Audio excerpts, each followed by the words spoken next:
It's worrisome when the introduction is longer than the speech. I talked to the sponsors of this event, and they said they would like me to speak, and of course I leap at the opportunity, and then they told me basically the lineup, and I'm not a politician, I'm not an industry leader, and so the only thing I can figure is you've got a Marine here for a comic relief, but we'll see what we can do today. A little bit of background that really wasn't in the intro. I grew up on my grandfather's farm as free labor. Not something you aspire to, I'm sure. But a life lesson anyway. And through athletics, got to college, much to the chagrin of my grandparents because they lost their free labor. But I promised at the end of 4 years that I would come back. In my second year in college, I was drafted. And of course, the deferment allows you to finish the college, and then off you go to the military, and that was basically the Vietnam era. And I promised that at the end of the 3 years of my military service, I would be back. A little over 40 years later, I'm still not quite back to the family farm. But the lessons and the opportunities to move through life are something that I never, would have contemplated sitting there going back and forth on a tractor cultivating a field. And the opportunities that are available to today's youth is something that is what you are all about. In looking at this presentation, I go back to the National Intelligence Council. About every 4 or 5 years, they put out an estimate that looks forward in time and says, here's kind of the likely path that's going to be in front of us, the challenges we have, et cetera. It's an unclassified publication. This most recent one was called Alternate Futures 2030, so looking out to 2030. And in that, it goes over all of the worst case scenarios, things that could happen, things that are likely to happen, et cetera, looks at technology, looks at energy, looks at infrastructure, all of those things, and basically tries to put together an understanding for you of what's going on in the world.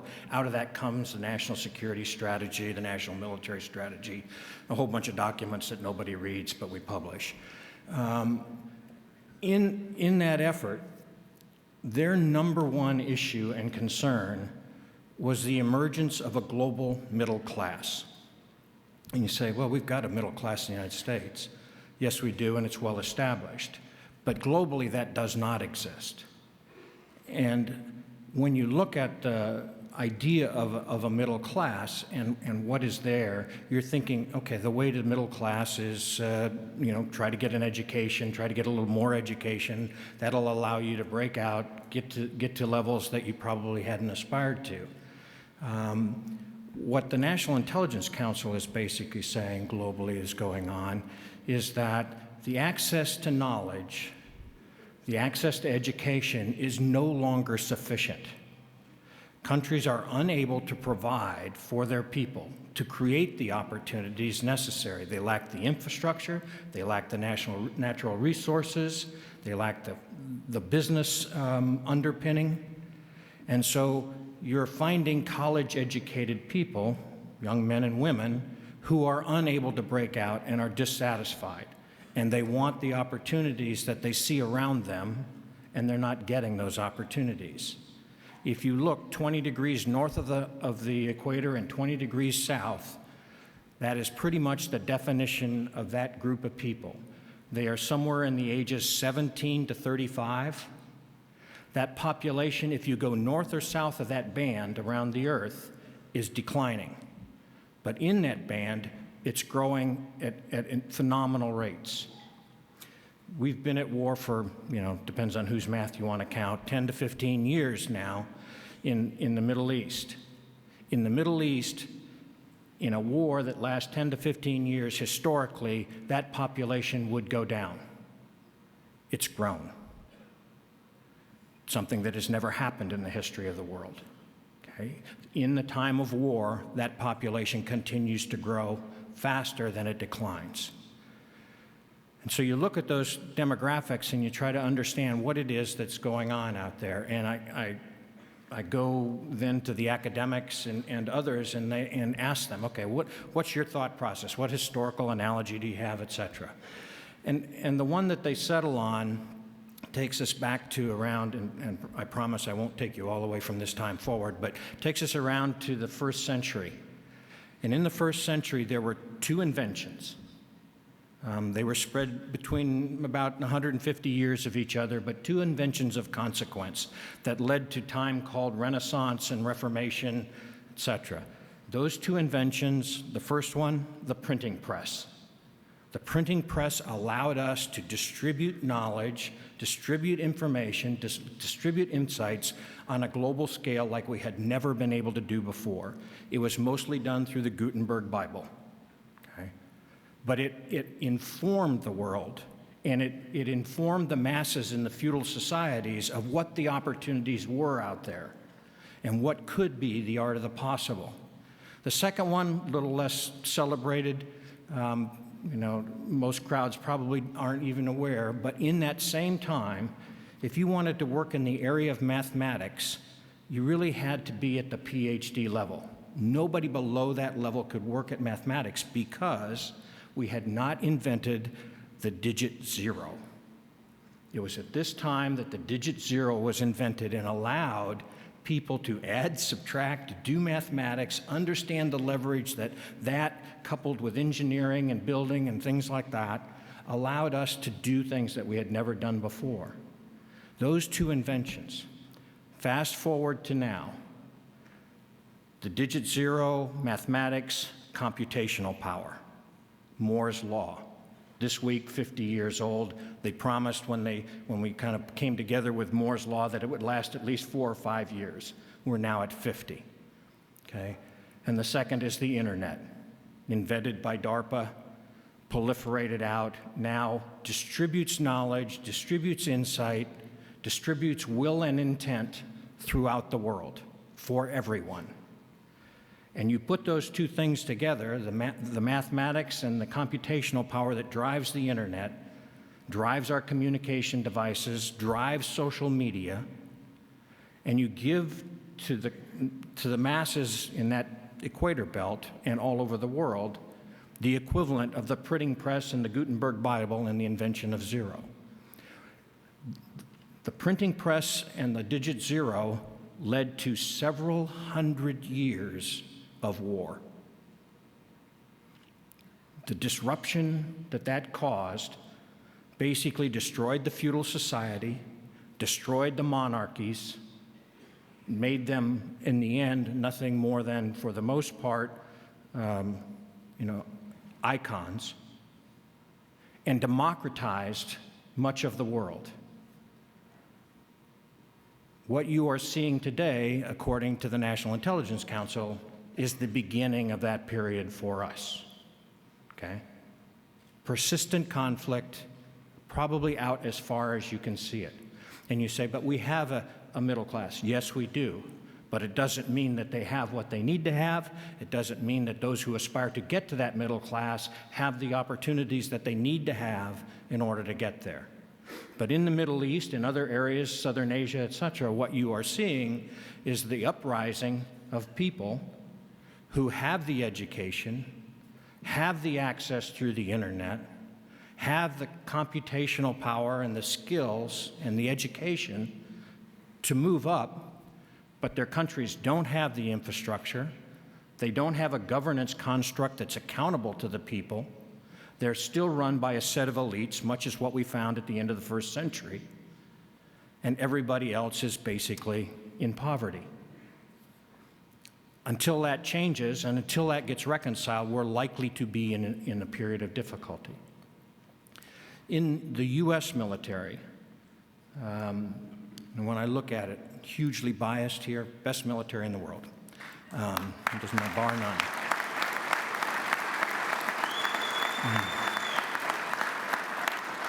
But it's run on a model that is often called a pyramid. The HR side of the equation, the manpower side of the equation. It's really not a pyramid. There's a pyramid on top that represents kind of the middle management up, and below it is a foundation. And that foundation is huge.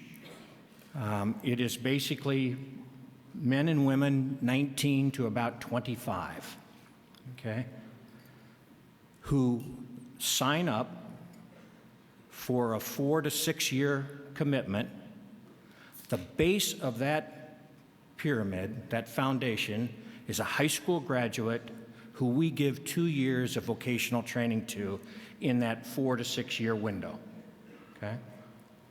We're asking them to run and operate some of the most technological capability systems in the world, okay? And we're getting to the point where there's tension in being able to operate some of these systems. In other words, can you train them in time to make it worthwhile for them to basically do this job in 4 to 6 years?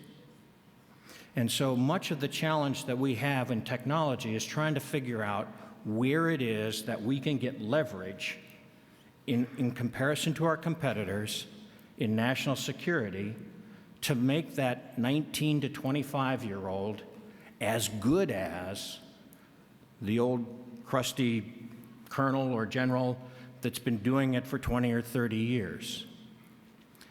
And you've seen some of the technological activities that have gone on in the military. I mean, most people will talk to the drones and things like that. But quite frankly, when you think of military, you don't normally think of it, but that is the hotbed of innovation. When you're at war, it is a hotbed of innovation, okay? I spent, 2 years kind of arguing and fighting with my leadership to put a concept in place in Afghanistan that would store information so that the troops could look at what's going on, what went on, what happened in this place, what's the infrastructure look like, all of those things, in a storage concept that at that time we called it something else and when the generals or the civilians said I couldn't buy it, then I changed the name to something called a cloud. Okay? And we got it. And today, and I'm looking out there, and those of you that I can see, you can remember the movie called The Graduate, and Dustin Hoffman is standing in the hallway, and the industrialist comes down the hallway, puts his hand on his shoulder, and whispers in his ear, "Plastics." Well, today it would be cloud. The solution to all problems is cloud, okay? Not necessarily so, but it is highly leveraging. But you look across the innovation and the activities that we're asking of these young individuals, Americans that have enlisted and are willing to sacrifice for their country. And I go back, one of the most startling innovation activities that went on is in the field of medicine. And again, going back to television and movies, I mean, all of us loved MASH. Those battlefield hospitals out there, doctors working to save lives on the battlefield, etc. That was a system called Triage. It was invented in the military in our Civil War. It has been the standard of medical treatment since the Civil War. At its very best, people that come in with life-threatening injuries in a war, 60% will survive. Okay? And that's far better than where we started in the Civil War with about 7 or 8%. Okay? Wonderful technology. We scrapped it in Afghanistan, much to the chagrin and the pushback of the medical side, for a system called 1 hour to live. And basically what we found was if you get rid of all of those hospitals in the field, if you move them back, what you end up doing is saying that a hospital in the field is a bet that I'll have the right doctor in the right place when you get hurt. But it's at best a bet. That's why the 60%. Because most of the time you'll find the wrong doctor, a doctor, but the wrong doctor in the place. Okay? What we do now is we pick them up off the battlefield and we move them within 24 hours back to the States in a hospital. When we pick them up, there's a guy that's called a medic that isn't carrying a whole bunch of stuff anymore. He's got an iPhone or a pad, and he's on that, he's showing a surgeon back in the United States at Boston, Mass, or at the burn center in San Antonio. This is what I'm seeing. What should I do? The doctor tells him what to do, bandages him up, puts him on the airplane, and out he goes. We're running somewhere between 94 and 98% survivability.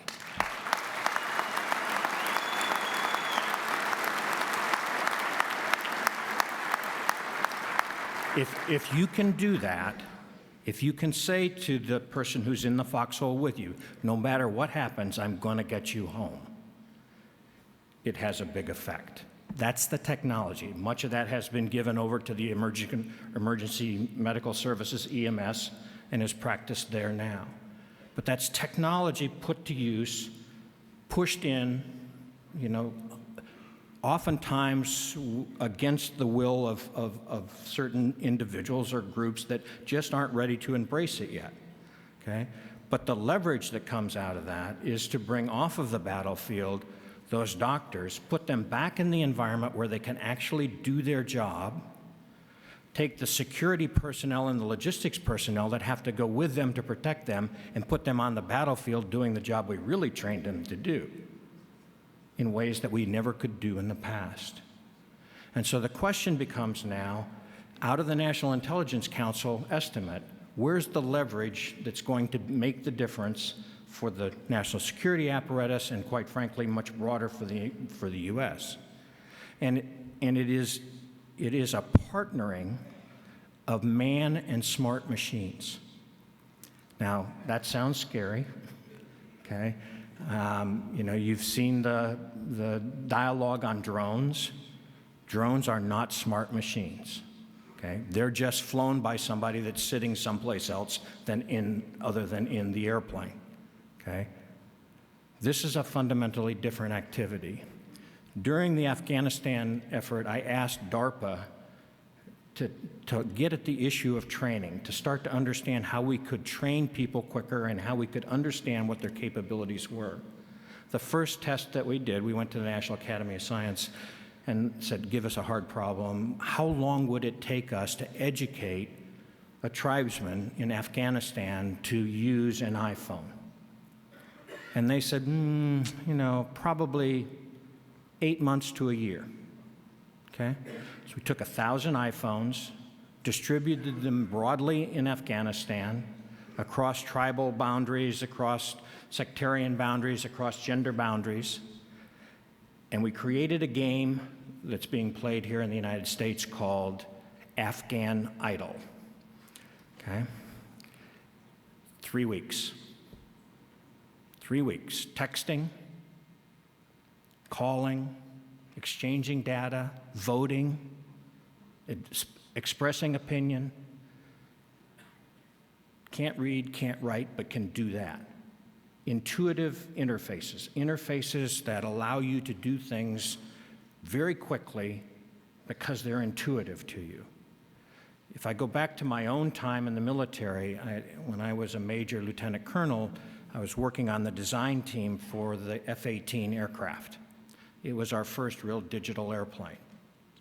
And when we got it thrown together and it was ready to start flying, the services, of course, go out and find pilots to fly it, and they go find seasoned pilots that really have their stuff together, got the official scarf and all of the works. And we put them in the F-18. Well, it was not a marriage made in heaven, okay? We had to go back in and rewrite a lot of the software because numbers cannot tell you trends. These people grew up with needles, speedometers, and they could not tell trends by looking at the number going up and down in a digital way. They had to have needles. It took us about 5 or 6 years, and at that point, we got what was called the Hornet Baby. The Hornet is the F-18. And these were young people fresh out of college, into the military, with no history in aviation, no history like this, used to digital numbers. and then we could start to actually turn on the equipment, turn on the capabilities of the aircraft. We had to go through that cultural, kind of acquiescence of the capability in order to get where we wanted to be. I joke oftentimes, but we transitioned the F-18 into the Blue Angels, the flying demonstration team. And it was at that point that we finally had to fess up that the stick that you used to fly the F-18 is not connected to the flight controls. You can do whatever you want with that stick, okay? You can move it as hard and as fast as you want. It is connected to a set of potentiometers that go to a set of computers that decide, okay, you want to go left, I'll take the airplane left. The computer takes the airplane left, okay? That's the airplanes you're flying in commercial aviation today also, okay? But if we'd have started by telling them that, we probably would have had a harder road to hoe. But it is in this integration that we start to understand the implications of what you can do. I'll give you one other story here as we tried to learn and understand how to train people in masses more quickly and how to get where we want to be. This one had to do, we again went back to the National Academy of Sciences and said, where is it? Give us your hardest problem, okay, that hasn't been solved. And they looked at it, and at that time, AIDS was really a major concern. And what science needed was to be able to unfold the RNA molecule of AIDS to understand the mutations that had gone on, to then be able to start to look for cures and treatment, okay? And we took that problem, and we created an internet game. That game was called Fold It. You can still find it on the internet. But basically it was, we were looking for how do you find the savants out there, the people who really, for whatever reason, don't know they're smart, but they are, okay? And so you basically, through gaming theory, build a team and try to solve the problem of unfolding the molecule, okay? 6 scientists were being paid full-time for about 11 years to work on this, had not yet cracked it in an international team. The team came together on the internet, never had met each other. I mean, there were a lot of teams. The one that won came together. The demographic was somewhere between, the youngest was a young lady that was 17, the oldest was a gentleman that was about 68. No advanced degrees. They solved it in 2 months, made a huge difference in medical treatment. Breakthroughs then started to occur. And when we brought them together, there were 6 of them.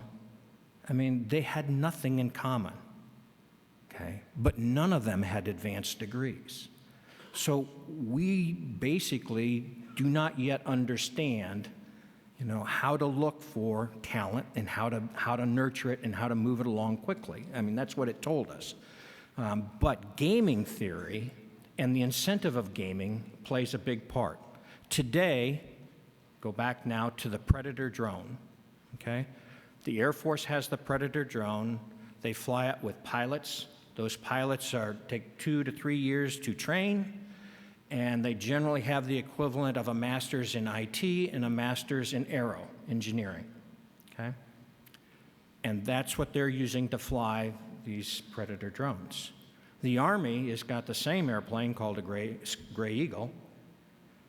They're using sergeants, somewhere around 20 years old, with gaming consoles, and best we can tell, they're doing as well or better.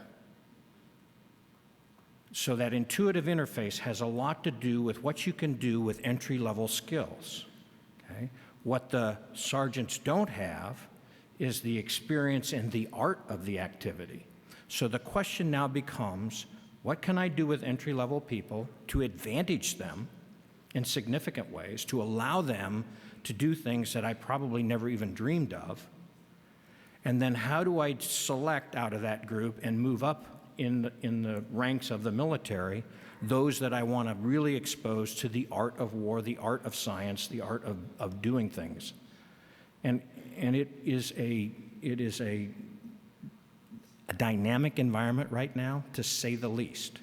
Okay, how we're going to do that. The same thing is going on in Detroit with who's going to control the center console of your car in self-driving and assisted driving and all of those things.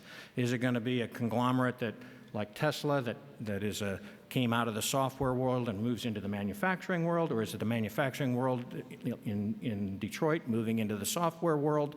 How is that going to unfold? How will we find advantage in that? How will we get competitive on a global scale again in the automotive industry and other industries? The one thing that I can tell you for sure, and the one thing that the NIC comes to a conclusion of, is we're on the cutting edge of opportunity like no other country in the world, because we allow that base foundation to compete, to create opportunity to break out, and we allow them to work, and we give them opportunity, much as what you do day in and day out. And to the extent that you can embrace technology, embrace the integration of man and machine, we're going to be more than competitive in this world over the next 50 years. The difficult part always is culture, the willingness to do this, because the first thing that we worry about is this mean I'm going to be replaced? Okay? There's not been a cultural or a technological revolution or innovation that has actually reduced. But it is the problem going in. Where is it that I'm going to now play if what I'm doing gets taken over or gets consumed in some other activity and technology? And we're going through the same thing in the military, quite frankly. But the opportunities to move forward, the opportunities to advance, the opportunities to find satisfaction and fulfillment in what you're doing definitely lie in this partnering of man and machine. In order to get to that stage, cultures have to go through the stages of mourning for the most part. You know, basically we go into denial, then we compete with the machine, and then we start to migrate towards cooperation. You look at Watson in the 70s with the chess players, it's Big Blue, and then Watson on Jeopardy, all competition. We are now just starting to move out of that competition as a culture and start to partner up with these machines to give us leverage and competitive advantage. It is where it's going to be. I close with one additional plate. Technology will not solve all our problems. Never has, never will. Okay? Things that you do day in and day out to nurture and mentor are absolutely key and are critical in our ability to move forward. The program with helmets to hard hats, the smiles, the satisfaction, the ability to be integrated back in to the home workforce, the opportunities that they create for these individuals that either willingly or unwillingly, in my case, drafted, enter into the military, do their service, and then come back. These are the things that really make a difference. And for each and every member of the military for the past 40 years and more, probably, what you're doing makes a huge difference. Even if they don't participate in your program, seeing that somebody cares and acknowledges their contribution makes all the difference in the world to these individuals, men and women who love this country. Thank you so much. Appreciate it.